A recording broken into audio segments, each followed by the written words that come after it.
Je tenais juste à faire un petit mot voilà, pour dire le plaisir qu'on a d'accueillir Saïd Ben Saïd aujourd'hui. Et ça, voilà, cette rencontre s'inscrit vraiment dans la volonté du festival de mettre en lumière non seulement la partie la plus visible du cinéma, donc les acteurs, les réalisateurs, etc., mais d'affirmer que tous les éléments enfin, qui contribuent à la construction d'un film, et notamment les travaux du producteur, sont également importants. Et que même dans les travaux de production, qui est souvent regardé comme quelque chose voilà, qui concerne les budgets, les papiers et voilà, l'argent, etc. Et qui évidemment, c'est vrai d'un côté, mais de l'autre, il implique aussi, et souvent, et pour nous c'est le cas voilà, du travail, du parcours de production de Saïd Ben Saïd, un degré de créativité et de voilà, dévotion, j'ai envie de dire, vis-à-vis du travail des réalisateurs et voilà, qui devient vraiment complice et une partie fondamentale de la réalisation d'un film. Et donc voilà, c'était pour dire à quel point on s'est réjoui et pour vous souhaiter une bonne rencontre avec Saïd Ben Saïd. Merci beaucoup. Pour rebondir un petit peu sur ce que Paolo disait en introduction, effectivement, il s'avère que discuter, dialoguer avec un producteur, c'est un exercice assez rare, et je crois que le travail de producteur est encore associé à un certain nombre peut-être d'images préconçues. Le producteur serait peut-être un homme d'argent, uniquement d'argent. Le producteur serait celui qui signerait les chèques uniquement. Bon, je pense qu'on va sans doute être convaincu à votre contact aujourd'hui que la tâche du producteur en tant que maillon de la chaîne de la création cinématographique est tout de même un petit peu plus essentielle et un peu moins unique que cela. Vous êtes présent cette année au festival du fait de l'importance de votre travail ces dernières années en tant que producteur. Et d'ailleurs, le festival a donné une sorte d'aperçu ou d'écho de votre travail récent en présentant 2 films que vous avez eu l'occasion de produire ces dernières années et qui, pour des raisons différentes, ont eu un certain retentissement et un accueil extrêmement favorable. Il s'agit de Elle de Paul Verhoeven et de Aquarius de Kleber Mendonça Filho. 2 films très différents, comme on le disait. Peut-être que ça va aussi nous permettre de voir que finalement, lorsqu'on produit un film, chaque cas est différent, je pense. Oui, Nicolas, on va commencer en fait de manière extrêmement simple finalement, puisque un parcours de producteur, on peut, enfin là dans le cas de Saïd Ben Saïd, comme il va sans doute nous le dire, en fait, c'est que c'est aussi une entrée en cinéphilie assez particulière, assez singulière, j'ai envie de dire, et là, ce que vient de dire Nicolas pour Elle et Aquarius, c'est que aussi l'importance là de ces 2 films, c'est qu'en 2010, Saïd Ben Saïd, en sortant de UGC, crée une société donc, qui s'appelle SBS. Voilà. Donc, pour reprendre au début, donc c'est finalement un peu votre parcours, en fait, votre entrée en cinéphilie, puis vos études, je crois, plutôt d'ingénieur. Je commence par le commencement. Je suis né à Tunis et j'ai été donc cinéphile jeune adolescent. Beaucoup en regardant les films à la télévision. En fait, je regardais beaucoup les films en VHS. Jusqu'à mon arrivée en France à l'âge de 18 ans, donc en 1984, j'ai vu des milliers de films sur VHS. Ensuite, la cinémathèque, les cours de Douchet, les cahiers du cinéma. Voilà, ma formation cinéphilique. Et puis, très vite, j'ai su que je voulais être producteur. Et le passage à l'acte a été très, très lent. Il a été lent parce que je suis venu en France pour faire des études d'ingénieur. J'ai été diplômé. Et puis, à un moment donné, je suis passé à l'acte. Voilà. Il y a eu un coming out, comme on dit. Pour revenir un petit peu sur votre cinéphilie, vous aviez publié, fait part en tout cas d'un classement de vos films préférés, de vos 10 films préférés. Et puis, je crois qu'une petite notule accompagnait un petit peu ce classement. Vous disiez que finalement, vos films préférés, c'est quelque chose qui bouge dans le temps, qui est assez émouvant en fait, et qui correspond aussi à à votre humeur du moment, à la période que vous traversez, à un tas de choses. Alors moi, je voulais savoir finalement si dans votre cinéphilie, il y a malgré tout des cinéastes qui resteront vos cinéastes de chevet à jamais. Les films bougent, évidemment, ça dépend de l'humeur. Hein. Je crois que dans cette liste, il y avait La maman et la putain d'Eustache. Eustache est un cinéaste que j'ai énormément aimé. À l'époque, on était vraiment 30 en France à se soucier de son existence. Et aujourd'hui, parler d'Eustache, ça devient tellement irritant. Voilà pourquoi ça bouge et en fonction de l'humeur. Mais il y a des cinéastes comme ça qui sont dans mon cœur et qui en sortent jamais, quoi. Preminger, c'est un cinéaste voilà. Vous nous disiez avant la rencontre que vous trouvez plus d'intérêt aux séries qu'aux films de cinéma actuellement. Je continue à beaucoup aimer des films en salle, mais c'est de plus en plus rare. Quand je songe aux films que j'ai aimés en 2017, il n'y en a pas énormément. J'ai beaucoup aimé Get Out de Jordan Peele, j'ai beaucoup aimé Le jour d'après de Hong Sang-soo, j'ai beaucoup aimé le film d'affaires Safdie, Good Time. Puis il n'y en a pas beaucoup d'autres. J'ai aussi beaucoup aimé Le sens de la fête, qui est peut-être le film français que je préfère cette année, avec le 120 battements. Donc, par contre, les séries, c'est ce qui se fait de plus intéressant dans le cinéma aujourd'hui, hein. Non seulement en Amérique, mais aussi ailleurs. J'ai l'impression qu'il ne se passe pas un mois sans que je découvre une série passionnante. Là, récemment, c'était La Servante écarlate. Enfin, c'est prodigieux. Pour revenir sur le terrain du passage à l'acte, hein, que vous évoquiez tout à l'heure, c'est que je crois qu'il y a un moment important pour vous aussi, c'est une conférence de Serge Danet. En fait, vous prenez conscience de quelque chose sur votre position, votre place que vous allez avoir en fait dans le cinéma. Non, en fait, non. Cette conférence, c'était quelques semaines avant la mort de Danet. C'était au musée des Jeux de Paume. Quand on est très cinéphile, hein, je ne vais pas dire j'ai toujours voulu faire de la production, je n'ai rêvé que de ça, tous les matins en me rasant, je voulais être producteur, c'est faux. On se pose à un moment ou à un autre dans sa vie de cinéphile la question de la mise en scène, parce qu'on se dit quand même si un film est une œuvre, c'est la mise en scène qui le décide. C'est pas le scénario, c'est fondamentalement la mise en scène. Parfois, c'est le scénario, mais dans la plupart des cas, c'est la mise en scène. Enfin, je comprends en tout cas, après une discussion qu'on a après la conférence. Sans doute la présentation de la revue Trafic, en fait, je pense. Oui. En fait, ce qu'il dit là, c'est que mais c'est vrai dans tous les domaines de la vie, c'est que le plus important dans la vie, c'est de comprendre ce qu'on peut faire et pas ce qu'on veut faire. Et donc, voilà, à partir de ce moment, c'est vrai que ça a été un déclic où je vois à peu près où est le centre où est le lieu de mon pouvoir, disons. Ouais. Est-ce que aussi dans cette idée de faire la production, dès l'origine, il y a l'idée que le fait de produire des films, c'est de permettre à des artistes de créer, de rendre possible les choses? Ah bah oui, tout comme un éditeur arrive à aider un écrivain à trouver sa voie. Je pense qu'un bon producteur doit aider un cinéaste aussi à bien trouver sa voie. Avant de produire un film, beaucoup de questions se posent. Un cinéaste peut avoir envie de faire quelque chose, mais ce projet peut ne pas être, pour diverses raisons, très réaliste ou réalisable.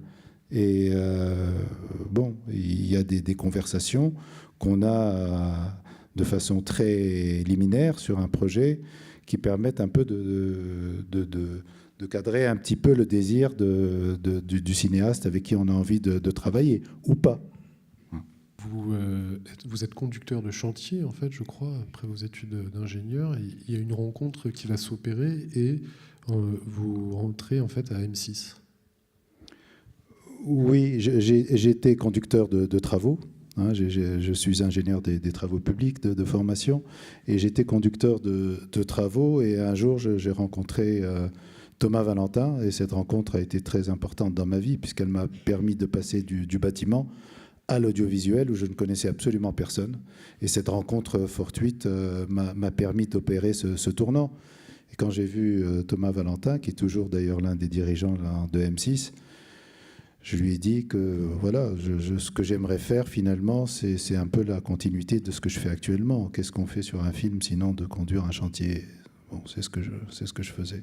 Donc je lui ai dit que j'aimerais continuer.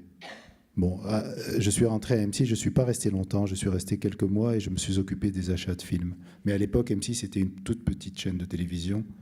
Une PME voilà. presque. Oui. Vous avez travaillé donc, comme Erwan le disait tout à l'heure, au sein du GC. Est-ce que vous pourriez nous parler un petit peu du travail tel qu'il était mené à l'intérieur de ce groupe? Autrement dit, est-ce que au sein d'un groupe où les choses sont probablement assez balisées, vous parveniez à vous dégager une certaine marge de manœuvre? Pour moi, c'est une expérience très très heureuse. J'ai un souvenir formidable des années que j'ai passées à UGC. Parce que je suis arrivé au moment où UGC a décidé de devenir producteur. Donc au tout début, au commencement. Je suis arrivé dans un bureau et puis je me rappelle, j'ai commencé à faire des listes de cinéastes avec qui j'avais envie de travailler et je suis allé les proposer ensuite à UGC. Et j'ai eu évidemment un cadre, n'est-ce pas? Mais à l'intérieur de ce cadre et des contraintes qu'on m'a posées, comme toujours, quand on a des contraintes, on a aussi beaucoup de liberté. Et cette liberté-là, elle a été... je suis arrivé au sein du GC en ayant en même temps des contraintes, mais aussi beaucoup de confort, puisque j'ai été salarié. Je suis arrivé à bien trouver ma voie en faisant des films que je voulais produire et puis aussi des films que je ne voulais pas produire mais que UGC voulait produire. Et donc c'était pour moi un compromis, mais il y avait une logique d'alternance de films de Téchiné, de films de Barbet Schroeder, et à côté de cela il y avait les Dalton, Lucky Luke, Francis Weber, etc. Est-ce que vous pouvez nous dire justement le métier à ce moment-là, en fait, entre ce que vous pouvez faire sur un film, par exemple, d'André Téchiné ou de Barbet Schroeder, et ce que vous faites aussi en parallèle, là, pour UGC, vraiment sur les Dalton ou Tais-toi? J'imagine que chaque cas est différent. Oui, mais encore une fois, bon, on m'imposait de faire... on m'imposait, on me demandait, hein, et moi j'étais ravi de le faire. Ça me permettait de sortir de mes propres systèmes de valeurs, des cadres de pensée du cinéma d'auteur, dans lequel je ne voulais pas m'enfermer absolument. Et donc c'était une bouffée d'air, hein, finalement, et j'apprenais beaucoup plus de choses en faisant un film avec Francis Weber ou en faisant Lucky Luke qu'en travaillant sur des films avec des cinéastes avec qui finalement j'avais des références communes. Hein. Ça ne veut pas dire que je n'apprenais pas. J'ai beaucoup appris aux côtés d'André Téchiné. C'est quelqu'un qui a beaucoup compté dans ma vie. Mais ces films que je faisais à côté, c'était aussi... voilà, ça me sortait de cette sphère qui peut parfois être un peu asphyxiante du cinéma d'auteur français. Vous décrivez la période passée dans le cadre du GC comme une période à la fois heureuse et probablement formatrice. Finalement, produire un film, qu'est-ce que ça signifie? En ce qui me concerne, produire un film, c'est faire le choix d'un cinéaste. Pour certains, ce n'est pas ça. Hein. Il y a des producteurs pour qui ça passe par les acteurs. Et je trouve... je comprends tout à fait cette démarche, ce n'est pas la mienne. Et puis, une fois que une fois que qu'il y a une envie commune avec un cinéaste, à ce moment-là, ou bien il a un sujet à me proposer, ou bien j'ai un sujet à lui proposer. Et puis, il s'agit dans un deuxième temps de financer l'écriture de ce projet. Alors, ou bien c'est un cinéaste qui est aussi scénariste, donc il écrit le scénario, ou bien il faut engager un scénariste et à ce moment-là, on se met d'accord sur le scénariste, etc., jusqu'à ce qu'on ait un scénario terminé. Au moment où on aboutit à un scénario écrit, eh bien, on parle du casting et on se met d'accord sur les acteurs qui vont interpréter les rôles principaux. Et à ce moment-là, c'est le stade où je commence à réunir le financement. L'étape d'écriture du scénario, c'est une étape que j'aime bien et dans laquelle j'interviens. J'interviens c'est-à-dire, en général, les cinéastes avec qui je travaille, ce sont des cinéastes avec qui j'ai des affinités, on a pu construire un dialogue. Et quand je dis j'interviens, je parle en termes de dialogue. Donc j'aime beaucoup discuter du scénario. Et puis, quand je réunis le financement du film, à ce moment-là, on le tourne. Et pendant le tournage, je ne mets quasiment jamais les pieds sur le plateau, si ce n'est pour aller déjeuner ou dîner avec l'équipe. Et voilà. Et puis on se retrouve au montage, qui est aussi une partie une phase que j'aime énormément et dans laquelle j'aime beaucoup discuter. Voilà le travail du producteur. Est-ce que vous ne voyez pas les rushs chaque jour pendant le tournage ? Ça dépend des. Il y a eu une période dans ma vie où je les voyais jamais, et maintenant je les vois religieusement. Je ne les voyais pas parce que ça me permettait de garder une certaine fraîcheur quand je regardais le premier montage, mais je me rends compte que c'est beaucoup plus intéressant de les voir parce que, surtout quand les réalisateurs tournent beaucoup, on se fait quand même une idée beaucoup plus précise de ce qu'est le film. Et ça permet à ce que le choc ne soit pas trop important à la première vision du premier montage, parce que là, le choc est toujours terrible. Et puis maintenant, j'arrive à dire de façon pas trop maladroite, et voilà, il manque peut-être un plan sur lui, cet acteur, il est comme ça, peut-être qu'on peut profiter encore du décor pour refaire quelque chose par-ci ou par-là. Voilà. Vous nous disiez tout de même que vous êtes très peu présent sur le tournage. Oui. C'est par peur de gêner le réalisateur, ou parce que vous dites que l'espace du producteur n'est pas le plateau de tournage ? Le tournage, c'est vraiment le territoire et l'espace pour le réalisateur. Si vous voulez, ça sert à rien d'être là parce que on ne sert à rien. On gêne les gens pendant le travail. Et ça sert à rien de tenir. C'est le moment où on est le plus en danger, enfin où le cinéaste se sent le plus en danger. Ça sert à rien de tenir le volant à deux, hein, parce que si lui pense qu'il faut accélérer ou tourner à droite, et que si je pense qu'il faut tourner à gauche ou freiner, et que je le fais, ça va être une catastrophe. Donc et puis si j'ai choisi de travailler avec ce cinéaste, c'est que je lui fais confiance. Ouais. Alors vous avez eu envie de vous émanciper, de devenir autonome en créant votre société de production. Qu'est-ce qui a impulsé ce désir de vous affranchir du cadre du GC, même si vous décriviez une expérience plutôt heureuse tout à l'heure ? Oui, une expérience formidable, mais disons qu'il y avait quand même une frustration. La frustration de ne pas être mon propre patron, c'était une frustration importante. Et j'avais envie de l'être, c'est comme ça. Hein. Et puis, je remarquais que ma problématique était de plus en plus internationale. Ah oui, j'ai une autre chance que m'a donnée UGC. J'ai dirigé les ventes internationales pendant de nombreuses années à UGC, de sorte que je me suis très vite familiarisé avec le marché.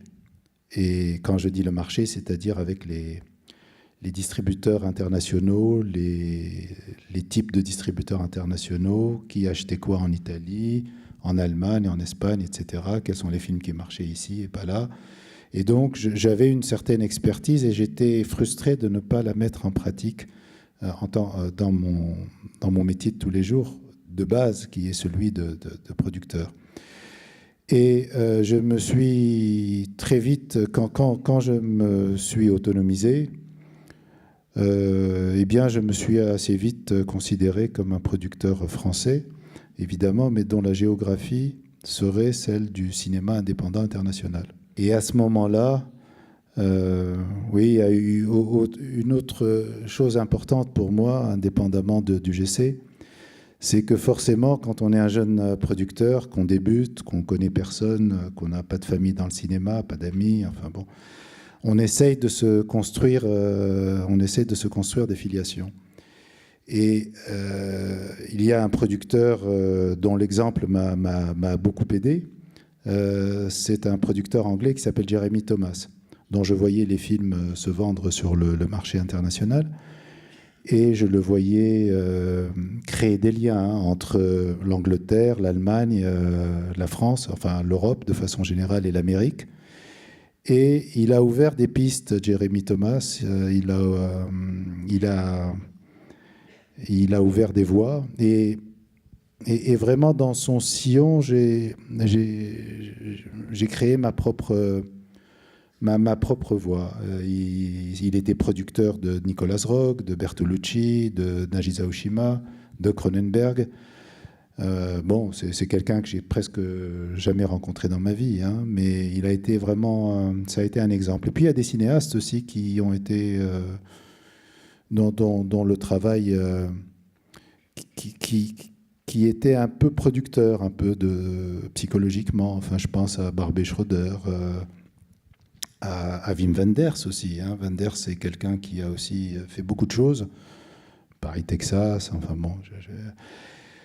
Olivier Assayas, hein, aussi. Hein, je suivais de très près ce que faisait Olivier. Hein, et non seulement sa pensée sur le cinéma, mais aussi il avait une activité, je presque dire, de producteur. Voilà. Et donc,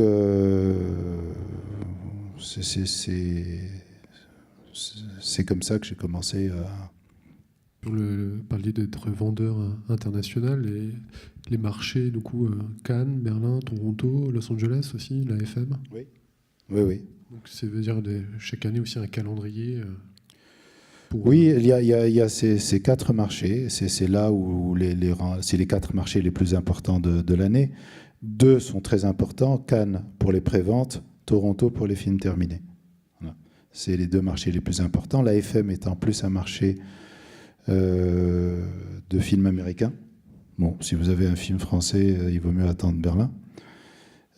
Berlin est un marché voilà, qui n'est pas aussi important que Cannes, mais quand même.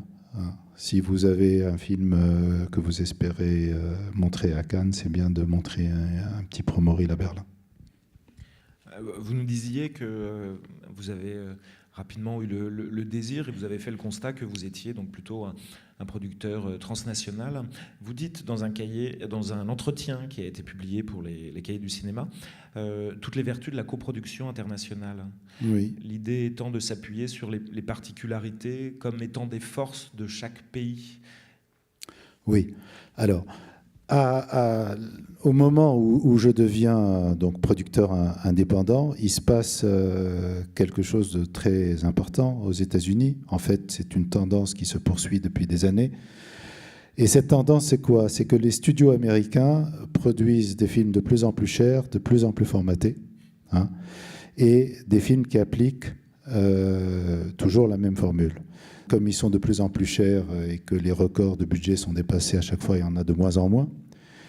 Et du coup, les cinéastes américains dont les projets sont originaux, singuliers, donc par définition, qui ne répondent pas aux seules lois du marché, ceux-là ont beaucoup de mal à monter leurs propres projets.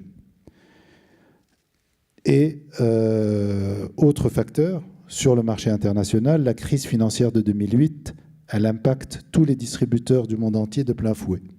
Parce que ces distributeurs, contrairement à la France où on est quand même surprotégé, dans les autres pays du monde, les distributeurs vivent de la dette.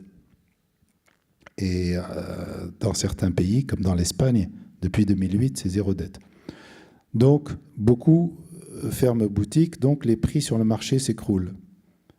Et les producteurs, les premiers qui sont touchés par cette crise, c'est les producteurs indépendants américains.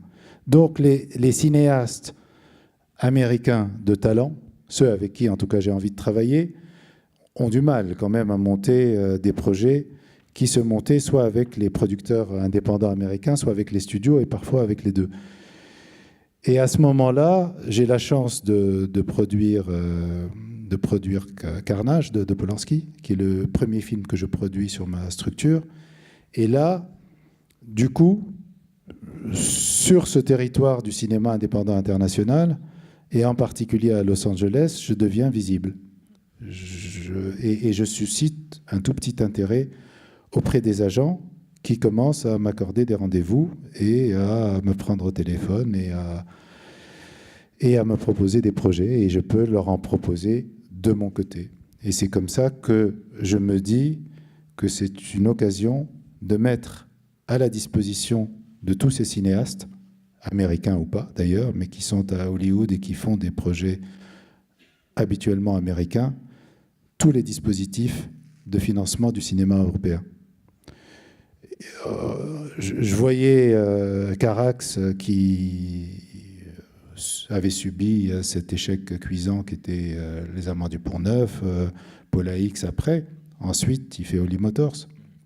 Holly Motors, c'est un film magnifique qui en plus atteint un public, a un accueil critique très chaleureux. Aux États-Unis, c'est impossible. Le seul marqueur possible en Amérique, c'est le box-office. Donc si vous vous plantez, c'est comme aux élections, vous ne vous représentez pas devant les financiers. Et du coup, quand même, c'est une des vertus de l'exception culturelle. L'exception culturelle, c'est quoi ? C'est un principe qui veut que quand on a du talent, un cinéaste qui a du talent, même s'il fait des échecs, il peut continuer à construire une œuvre. Moi, j'aurais une question à propos de Carnage. Vous parliez tout à l'heure comme ça de la fonction du réalisateur. Ce qui frappe peut-être dans cette introduction, au-delà de l'intrigue qui se met en place, c'est le casting très luxueux quand même, très, très élégant du film. Est-ce que c'est un point dont vous avez parlé avec Polanski de ce casting et comment il s'établirait ? Oui, bien sûr. Alors, il s'agissait de trouver quatre acteurs, mais en même temps de faire attention à l'équilibre européen. Le metteur en scène et scénariste étant européen, on avait le droit à 2 acteurs américains. Donc, il fallait qu'on ait 2 acteurs aussi européens qui parlent parfaitement anglais. Une fois que Roman a fait son choix, là, j'ai découvert les joies des négociations avec les agents, et pas uniquement avec les agents en Amérique, parce que quand vous négociez le contrat d'un acteur, vous négociez avec l'agent, l'avocat, le manager, et ensuite avec le publiciste, c'est-à-dire son attaché de presse. Donc, ça voulait dire des discussions qui commençaient pour moi à 19h, qui se terminaient à 3h du matin. Et ça a duré pendant 3-4 mois. Alors, la chance qu'on avait, c'est que c'est Polanski. Les acteurs, en général, veulent travailler avec lui. La pièce de Yasmina Reza avait été un triomphe aux États-Unis. Et vraiment, les acteurs avaient très envie de jouer ces personnages-là. La pièce avait été primée, tout le monde l'avait vue à Broadway. Et ça a été un des grands succès des Tony Awards de l'année précédente. Donc, ma stratégie, c'était de me dire il faut commencer par négocier le contrat de la vedette la plus importante, Jodie Foster, parce que si vous commencez par le moins important, vous êtes cuit. Donc, à partir du moment où vous avez négocié le contrat de la vedette, ensuite, les trois suivants sont beaucoup plus simples. Surtout si vous décidez de faire un contrat de la nation la plus favorisée pour tout le monde. Voilà, c'était Most Favorable Nation Deal pour tout le monde. Tout le monde était payé pareil et tout le monde avait les mêmes modalités financières et contractuelles. Parce que finalement, donc, UGC vous laisse partir, si on veut, avec donc 2 projets. Celui-là, c'était... J'ai démissionné d'UGC. Hein, c'est moi qui voulais partir. Et j'ai demandé à UGC, en partant, d'acheter les droits de remake du film d'Alain Corneau que j'avais produit pour eux, qui s'appelait Crime d'amour. Mais il n'était pas vraiment question de Polanski, qui n'avait pas d'ailleurs encore écrit le scénario, pour la bonne raison qu'il était en résidence surveillée en Suisse. Et quand je suis parti d'UGC, Roman était encore en résidence surveillée à Gstaad. Donc, il en a été libéré quelques mois après mon départ du GC. Et puis, très vite, on a commencé la préparation du film et moi, j'ai commencé à travailler sur le financement. Et en partant du GC, je n'étais absolument pas sûr de produire le film de Polanski. Hein. Il y avait une probabilité pour que ça ne se fasse pas. Parce qu'on ne savait pas, à ce moment-là, si ces problèmes judiciaires allaient être réglés dans les 3 mois ou dans les 3 ans. La séquence d'ouverture qu'on vient de voir aussi, il y a un décor, et finalement donc c'est le studio avec les extérieurs.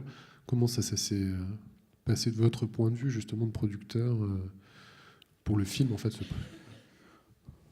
Le studio, ça a été d'emblée le postulat, puisque Roman ne pouvant aller nulle part en dehors de la Suisse, la France et la Pologne, et on s'est dit qu'on allait le faire en studio, mais à Bray-sur-Marne. Et puis, la séquence d'extérieur que vous voyez, elle a été faite sur le parking face au studio. On a mis une bâche bleue, et puis on a envoyé une petite équipe à New York pour faire des prises de vue, et on a inséré tout ça avec les effets numériques. De quelle manière est-ce que vous discutez de mise en scène? Est-ce que vous intervenez vraiment à ce titre-là?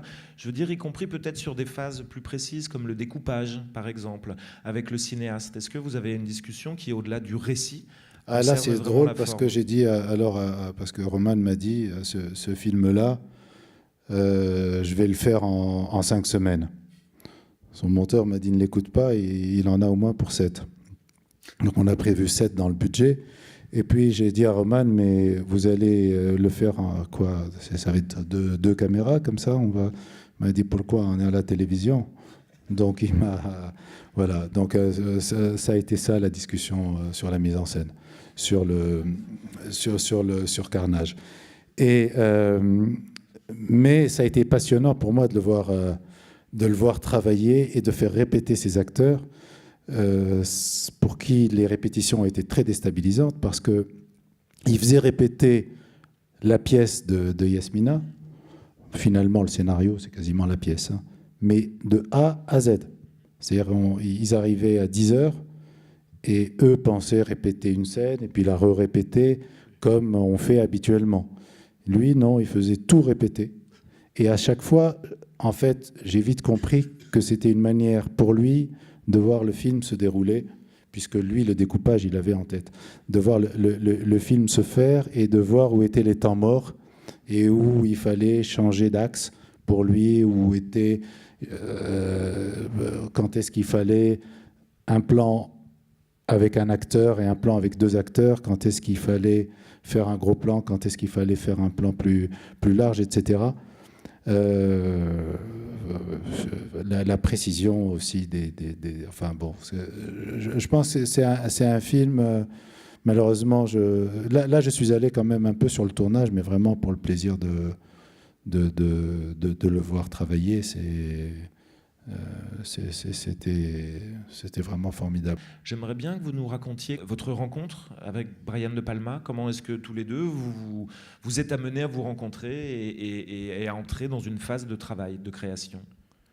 Eh bien, quand j'allais à Los Angeles pour parler du film de Polanski, à un moment au cours de l'un de mes voyages, je crois que c'était en novembre 2010, je me rappelle que j'ai ce film de Corneau que j'ai produit et pour lequel je veux faire un remake. Et je rencontre à ce moment-là un agent avec qui j'avais déjà travaillé dans le passé pour un film de Cronenberg que j'avais développé au sein du GC mais qui ne s'est jamais fait. C'est comme ça que j'ai connu Cronenberg. Et cet agent, mais quand je suis allé le revoir, Cronenberg l'avait quitté pour un autre agent. Enfin bref, il représentait De Palma, cet agent qui s'appelle John Burnham. Il représente toujours De Palma. Et là, après le rendez-vous, je me dis, finalement, le film de Corneau, ça peut plaire à De Palma. C'est un thème qui n'est pas si loin de sa sensibilité, disons. Ça peut lui plaire. Et donc, je reviens dans son bureau et je lui dis j'ai un DVD à mon hôtel, j'aimerais bien te l'envoyer, vous l'envoyer, afin que, pour Brian De Palma, est-ce qu'il a quelque chose en ce moment? Il me dit non, il vient de lâcher un film qui ne se fera pas parce que le producteur n'arrive pas à le monter. Et donc, on envoie le DVD à De Palma à New York. De Palma le regarde, le film, et puis le lendemain, j'ai un rendez-vous téléphonique avec lui. Lui, il me dit j'ai beaucoup aimé le film et je crois même que je peux faire mieux. Voilà, je ne sais pas s'il a fait mieux, mais en tout cas, on a fait le film. Alors, il y a un cinéaste qu'on va évoquer maintenant, en fait, dont le nom va peut-être paraître un petit peu étonnant au regard de ce corpus de réalisateurs que vous venez d'évoquer. C'est Philippe Garrel. Je crois que c'est un petit peu particulier avec Philippe Garrel, c'est parce que c'est plutôt lui qui est venu vers vous. C'est lui qui est venu vers moi, mais c'est parce qu'il savait que je l'admirais beaucoup. C'est un cinéaste que j'admire encore énormément. On s'est rencontrés, je ne sais pas si c'est intéressant, on s'est rencontrés aux 80 ans de Jean Douché. On a parlé de la bande-son de ces films. On a sympathisé, disons, pendant cette soirée. Et puis, quelques années après d'ailleurs, il m'a appelé 2 ou 3 ans après pour me dire qu'il voulait me proposer son prochain film. Et donc, on a fait 3 films ensemble. Mais pour moi, c'est pas du tout incompatible. Garrel et Verhoeven, moi, j'ai toujours adoré Garrel et Verhoeven. C'était pas pour moi quelque chose d'incongru de vouloir produire l'un et l'autre. Il y a des contraintes particulières par rapport à la trilogie que vous faites avec Philippe Garrel. Je crois que c'est 21 jours. 21 jours de tournage, noir et blanc, Paris. On a un système de production très rodé qu'on a mis sur pied dès le premier film, dès La Jalousie. Et ce système, c'est quoi? C'est qu'il est risqué et très coûteux. Il répète avec tous les comédiens pendant 6 mois, avant de démarrer le tournage. Et donc, il filme ou pas les répétitions, mais en fait, on loue un local, il répète avec tout le monde, il écrit avec 3 scénaristes, de sorte que, avant de réunir le financement, j'ai déjà un risque personnel qui est très important. Il atteint plus de 200 000 euros, souvent, puisqu'on paye à chaque fois les comédiens pendant les répétitions, les techniciens, Philippe, les scénaristes, etc. Tout ça dure très longtemps. Mais quand on arrive au tournage, eh bien, il peut quasiment faire une seule prise pour tout le film, tellement il a répété avec les comédiens. Et il peut respecter les 20 jours ou les 21 jours. Et finalement, le film ne coûte pas si cher. Et j'arrive à trouver pour ces films-là un système de production qui est finalement adapté et rentable. Je ne perds pas d'argent sur les films de Garrel. Voilà, tant que c'est dans ce cadre-là, j'arrive à les faire. Sinon, c'est difficile. Est-ce que vous avez des questions, des remarques, des commentaires? Bonjour monsieur, Antonin Clerc. J'ai travaillé au Festival du film de Shanghai cette année, notamment autour de l'événement Shoot the Book. Et justement, j'ai une question par rapport à la Chine. Comment vous percevez l'arrivée aux États-Unis d'argent chinois et les coproductions qui arrivent de plus en plus entre les Américains ou les Européens avec les Chinois? Et deuxième question, est-ce que vous avez pour projet de produire des réalisateurs chinois?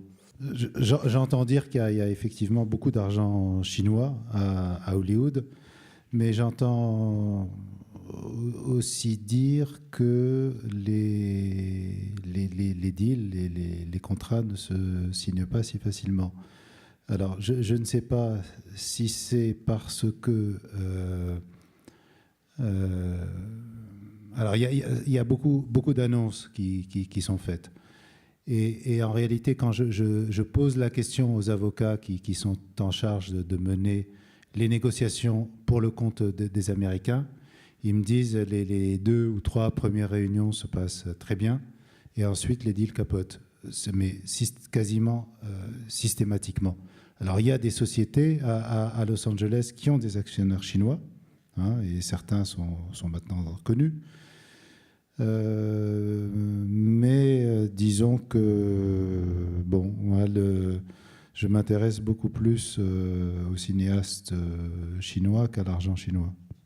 Est-ce que j'ai un projet concret? Non, mais je recule toujours un voyage que je projette de faire. J'espère que je le ferai en début d'année 2018, dès que je sortirai un peu la tête de l'eau, mais j'ai très envie d'aller en Chine et aussi en Corée. Et puis faire un petit tour aussi. Enfin, j'ai très envie de travailler avec des cinéastes, avec des cinéastes asiatiques et en particulier chinois et coréens. Oui, c'est tout. Okay. Alors, et l'Afrique? L'Afrique aussi, mais enfin, je ne peux pas être en même temps en Chine et en Afrique.